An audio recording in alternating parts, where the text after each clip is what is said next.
Hello, welcome to AMI Day 22. If you happen to be watching this on Monday, May 11th, I just want to say happy Eat Whatever You'd Like Day, one of the best holidays of the year for sure. For today's lesson, we're going to be thinking a bit about the role of the media and how they shaped and were shaped by the Central High crisis. So last week we thought a little bit about the role of the president in a democracy. We've thought a little bit about ordinary citizens as well, right? And this week we're going to think specifically about ordinary citizens who are journalists, right? So I want you to remember that the Bill of Rights, okay, the first 10 amendments to our Constitution, spell out the rights of every American. Those rights include things like freedom of speech, the right to organize a protest, the right to demand the government make changes. However, you'll often hear people say rights and responsibilities, right? Rights have limits. They're not just sort of an open ended sort of agreement with the government, so there are limitations, right? So you have the right to speak out on issues of the day, but you don't have the right to start a riot, right? A person has the right to assemble peacefully with other individuals, to meet openly, to protest a law or support someone for public office, but no one has the right to incite a mob or destroy property while they're doing that. You have the right to petition or write formally to your government to ask them to change something, write a new law, fix a problem, but you don't have the right to send hate mail to any of your elected representatives. So the press, newspapers, magazines, TV, radio, and in our modern age, the internet has some rights as well.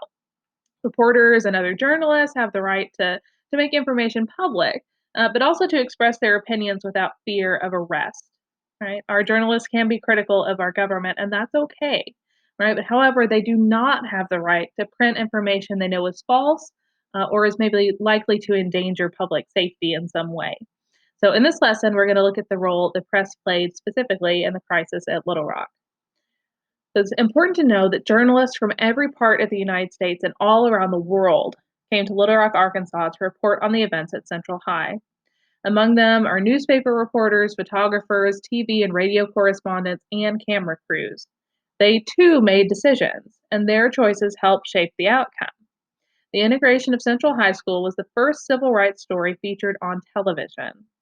And we know that more and more homes by the late 50s had television and were watching nightly news programs.